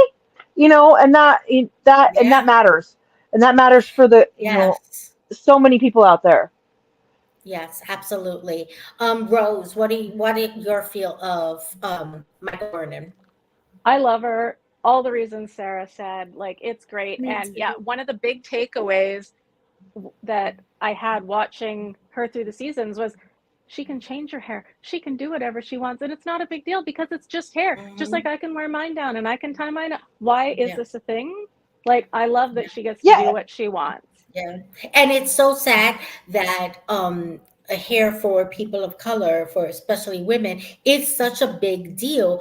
The Yes. actual laws called the Crown Act, look it up, people, had Yep. to be implanted in our society to protect women so that they can wear protective hairstyles or braids just like she's wearing in this image and not Hmm. get fired and told that it's not professional. How can you look at this hairstyle and think it's not professional? Because if I put It's a my hair hair. in It's braids or hair. you did, no one would think about it twice. But Yeah. Right. let a woman, a black woman do it, and it becomes this whole issue. And laws had to be put in to protect people in the workplace because of it. And I think that that is so sad. Yep. But I love that Star Trek Discovery gave young black women the representation that Hoover gave Yeah. those of us who saw us. Because I love that no, it's I'm just a Yep. not non-event African there. American, but she was as close to a brown woman as I was going to get in that time on TV. Hmm. Hmm. Yeah. So I know that they are just enjoying her. And let's Yeah. move on to this beauty right here. Oh Mary God. Wiseman and Sylvia Tilly. Rose, talk to me about how she's so tough in that picture. That's why I picked it. I freaking love Tilly. Tilly is just Hmm. the greatest. I love that they showed someone who is not really sure and insecure and doesn't have that confidence yet because who Hmm. of us have not been that way at least at some point in our lives, if Hmm. not Yes. still in certain areas. And I love that she changes and evolves Yes. and goes back. And I love that the women on Discovery are allowed to show emotion. Hmm. I Hmm. know that there's always the talk online of, oh, she's crying. Oh, I love it Um. Can I because Yeah. just some people, interject? Yeah, can I yeah, just interject and say Picard cried too? Like a yes, Yeah. big baby. yes, Did we not Baby. see the episode yes, called Family? I'm mm-hmm, Yep. just saying. yep. Hmm. And yet it's not really brought up all the time as it No. is like when He Mike O'Connor slobbered cries or any, yeah, crying. Yep.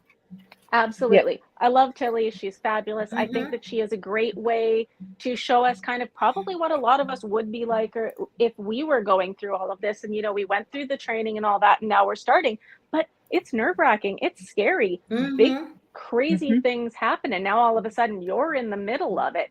And with her Yeah. upbringing and just feeling like she didn't really get that support and everything, I think that Yeah. she is a really good character for a lot of us Yeah. of how we might Yeah. be feeling and trying to deal with all of that going into it. But I love Yep. Tilly. She's great. Yes, absolutely. Sarah.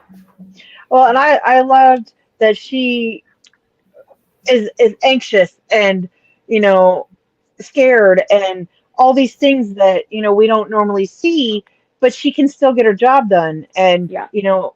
and that they don't chastise her for Yes. it. Maybe they correct Mm-hmm. her, but they don't chastise her like, Yep. hey, ensign, pull it together, and she'd be like, okay, and which is Yep. what you would expect because she is an ensign. She's Yeah. learning, and that I liked that the way that they did that. And the same thing with her. She has curls too, and she can wear them any which way she wants. Yes. She has your hair, Nita, so she can wear it Yes, she down, she sure can wear it up, does. and she can, and nobody says anything. And then she's plus size too. Well, and Yeah. not even Yeah. really, but according to Hollywood, she is. But Agreed. and that we see them running in the halls and stuff like that, and we've never seen that before. But that Yeah. that they're fit. It doesn't matter, but they're doing what they need Yeah. to do. And I would expect to see people running in the halls, though. Really, Big people I in mean, space. people jogging. I mean, walking. Yeah. I really Yeah. like the way that she presents herself, and that Yeah. she is unsure of herself, but she's like, okay, well, I got to suck it up. I'm going to do this. And that, gives, I think, a lot of people the confidence to do it themselves. That, Yeah. when they worry all the time, it'll be okay because I got this. Absolutely. Okay. Absolutely. I could not add anything more than what you two ladies have said. She is an amazing representation for so many different reasons. And I absolutely love her. I absolutely love her. And now we're going to go on to Star Trek Strange New World. And we need to start with Rebecca Romaine as Una Chin Riley, aka number one. What a beautiful representation of what Majel Barrett would have been able to do had she been allowed to be number one. Hmm. Sarah, talk to me. I love this character so much. Mm-hmm. I just love that, she is conflicted because she's keeping that big bad secret. And I like the story arc that they've, you know, she told her secret. She told on herself. She told her secret, and she was accepted. And okay, now that's it. Now let's move on. Um, and that she can still be in a position of power, and that okay, well, well, you weren't exactly honest about this, but let's, you know, slap on the wrist, keep going. But you Yeah. know, Star Trek, and the Federation is supposed to be a sanctuary, and it's supposed to be the Accepting. utopian Mm-hmm. future and accepting of all other things. And things that were done to her weren't her choice. She didn't choose to be changed. She didn't choose those things. It was done, and it's done. Um, I like that she knows who she is and doesn't kind of pussyfoot around it, I guess is what I'm trying to Yes. say. That Yeah, she has exactly. that She's inner, she confident. kind of, to Mm-hmm. me, she has an inner light that just is focus and power and let's get shit done. And Yeah. you know, and learning to um with Non, I think, um that learning to be a kid kind of when they do their was it the Enterprise Bingo. bingo? Yes. Yeah. Enterprise And bingo. that was I loved seeing that, and it was great. Absolutely. Rose, what are your thoughts on Una Chin Riley?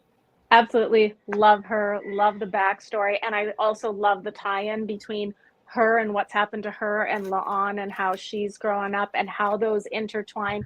And yet Mm-hmm. they are friends and they are confidants and they talk to each other and they can get mad at each other, but they always can go back to working Yes. through everything. And yeah, absolutely a worthy successor to playing the character from Majel. I think that they really couldn't have gotten anyone better Yes. to do it. And that it really shows the true potential of what Gene was trying to do initially. Of like, Yes. yeah, Yes. no, here's this character and it's Yes. going to be great that he just wasn't allowed to continue with. Exactly, and Yeah. I feel for him, and I hope that if there's an afterlife, he saw that and he could say, "See, that's what I wanted." He says, But let's move yes. on to our next one. Melissa Woo. Navia as Erica Ortega. Yes, another character, Latina, playing a Latina. I'm loving it. I'm loving the representation. I absolutely love this character.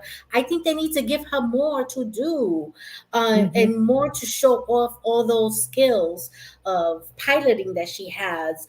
Sarah, talk to me about her. I am Erica Ortegas, and I fly the ship.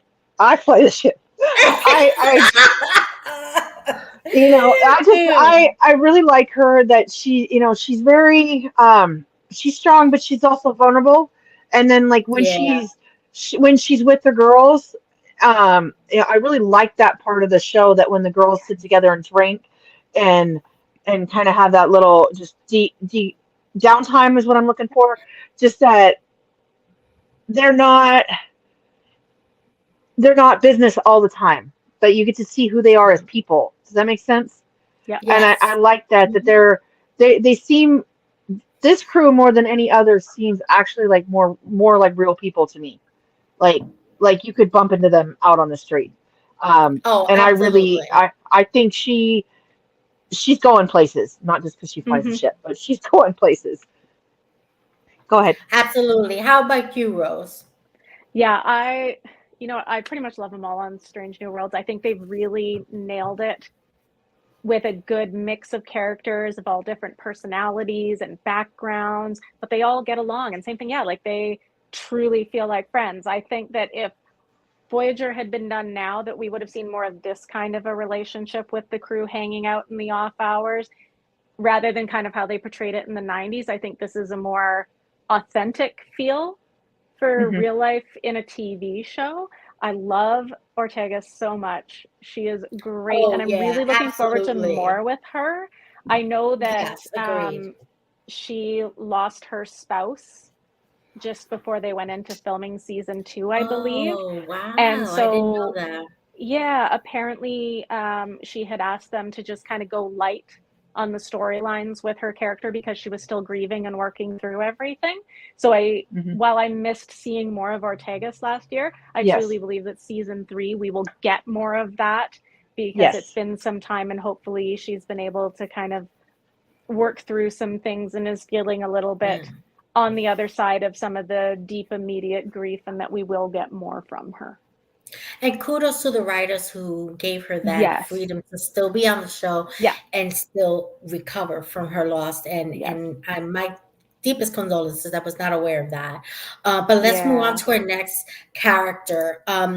We can't talk about Star Trek next Strange New World without talking about Christina Chong as Laan Noonan Singh. Talk to me, Sarah. Rose. Talk to me about what happened. I think Sarah's having a little technical difficulties, but she'll be back with us, I'm Yeah. sure. But go on. I love La'an so much. I didn't really know how I would take to her character at first, but pretty quickly in, I was like, no, I absolutely adore this woman here. I think that with everything she's gone through, with the whole family history, with the name hanging over her head and Yes. all of the terrible, horrible things, I think that it's another one of the really good representations of PTSD and the things that you go through and how it can affect your entire Oh, life, and just yes. one of the ways that you can try and support yourself. And the way that she had to do it was to pull inwards and just don't rely on anyone but herself, and to always be prepared and always have contingency plans, but that they're also letting her realize that, oh, maybe I can open up a little bit more and maybe I can do more things and make more friendships. And I love her friendship with um, number one with Una there. I think that that's fabulous. I Yes. am still seriously on edge waiting to see what happens in the season opener of season 3 after how they left it in season 2 there. I'm like, oh my God, again, this poor lady. I know. I mean, that she's so tough. She Yes. survived something horrendous. Yeah. And, we see that happening, and it's like, whoa, what's going on? Yeah. Hey, Sarah, right on time. Sorry. What are your thoughts about this beauty? We knew you Oh had some gosh. technical difficulties. It I happens. may It's a I live may have show. forgotten to I may have forgotten to plug my phone in while we're doing this. Oops. Ooh. um, but I love Laan. I love her so much, and she's always so tough. And she has that tragic backstory, and then she has to be tough. I mean, and then um, with her name hanging over her too, that makes it you guys might have already talked about this, but um, just that with her name Happy to hanging talk about over it her, again. she has that con hanging over her shoulder, and like what we talked about earlier with Beverly and with Jack, she's got that hanging over her and that legacy. But I Mhm. I really um, I like her interactions with Una, and then I really really really liked her interactions with Kirk. Um, Oh, Yes. absolutely. I really liked that. Um, Mhm. and I feel for her, and my heart just broke when Yes. she finally opened herself up to someone and then fell for him, and then he was ripped away from her, and it's just Yeah, like, That episode tore at my but heart too, man. I absolutely. hope that in the future we get more from her, and maybe on that arc. I don't know, but I really like that she can be all business, but she's a real person too. Like what we were Yeah. talking about with the girls hanging out in the bar or the club or tent port or Yeah. whatever it is, Yeah, the absolutely. lounge, Hmm. that she can still unwind sometimes. Yeah, Yes. So I'm She's absolutely. I'm looking starting to be forward to, able to do that. Yeah. Yeah, and because she I'm is looking tightly forward. wound. Well, she is. Well, she has to And be I understand. And I understand it. Yeah. for her You're job. Her job as security, she needs, she's in, like Tasha, she has to be on guard at all times. And then with her history, she has she's probably grown up with that shadow over her all the time, worrying that people are going to judge her because of her name. Yep. And I'm looking forward to seeing where it's going. absolutely. Let's go on to our next character, which is our final show that we couldn't incorporate uh lower decks, even though they do have some wonderful females, because we're already this is probably going to be Way our over. longest show we've ever done. um Yeah, it's okay. but It's a they special. do have, yeah, they do have amazing characters in lower decks, female characters. We all love them. But let's talk about Star Trek Picard. Michelle Hurd as Rafi, love her. She is phenomenal. She showcases addiction, which is something you never see, and recovery. Absolutely love it. Sarah, talk to me. She above everybody else, she's the one I identify with because, I've struggled with my addictions and, I've been clean for almost 20 years. So I understand trying to rebuild your life and trying to get your family back and, trying to have interpersonal relationships and then, and trying not to fuck up for lack of a better term, and and still, and knowing how your family feels disappointed in you and they can't trust you. And I feel with her more than anybody else. And I love her relationship with Seven. I loved it. I loved it that they're just both, Seven's finally figured out who she is and Rafi's Yes. still working on it. Um, but I like that the way they portrayed her and that she is given a chance and that she Yeah. can make a difference, and somebody put faith in her enough to give her a chance to do right by somebody else.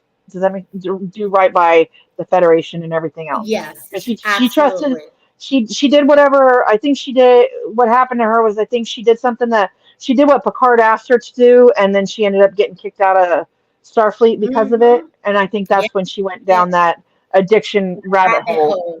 Hmm. Yep. Absolutely.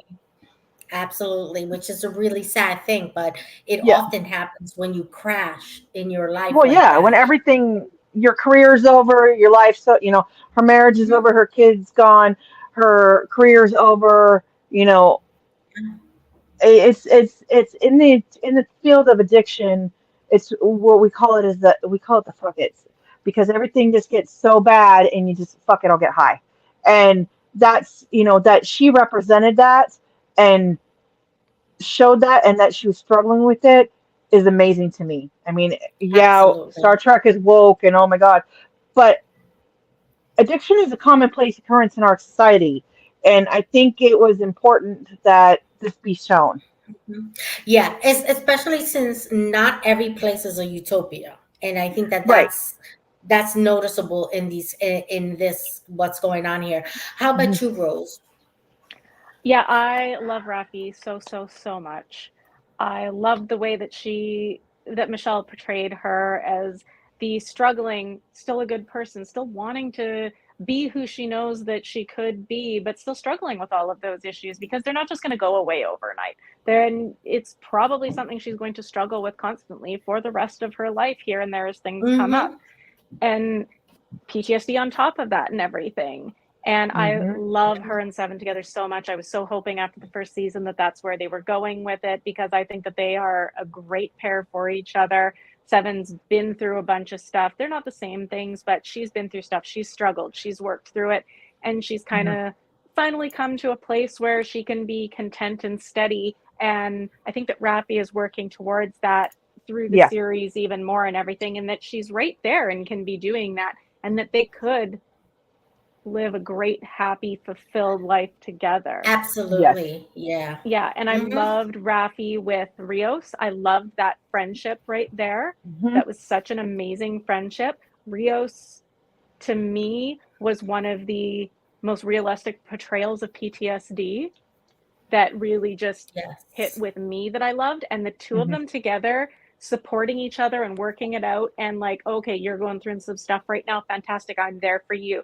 Okay. Oh, now it's my turn and I'm now there for you. I just, that back and forth between the two were just amazing. And I absolutely loved it. And I really wish that Yes. we could get Agreed. another series that had more Raffi and Seven we, together. yeah, I hope so. We need more I loved it. of her. Yeah. Absolutely.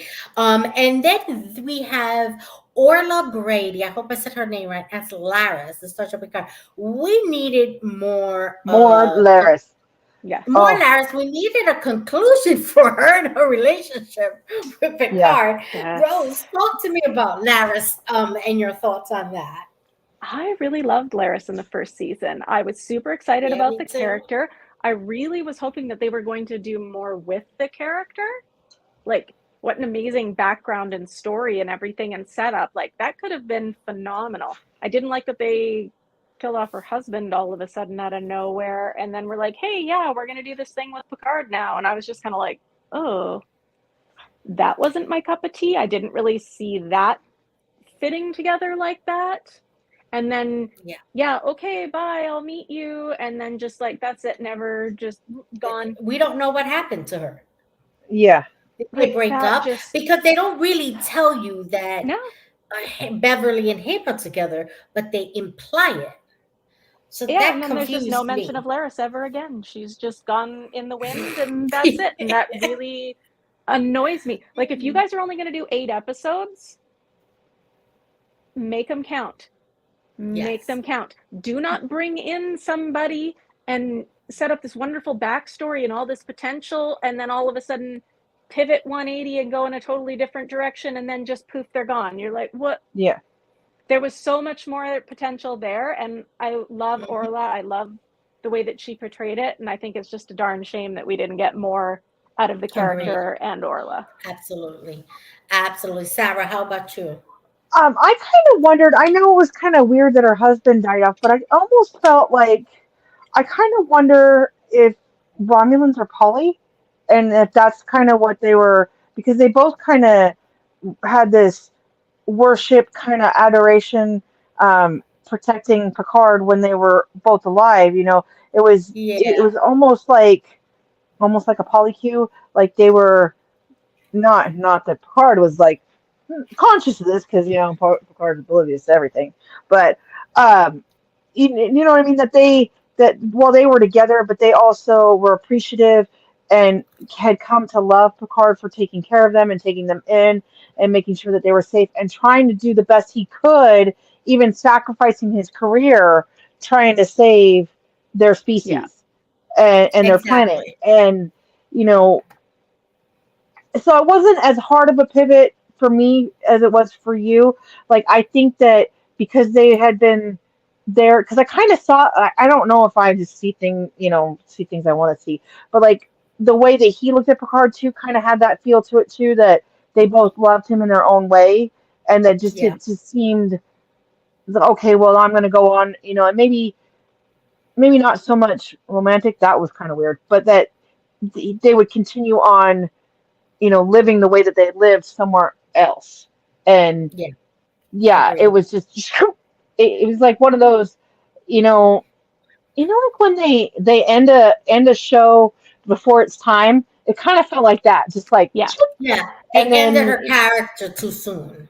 Yeah. yeah, and And I very know we got to abruptly.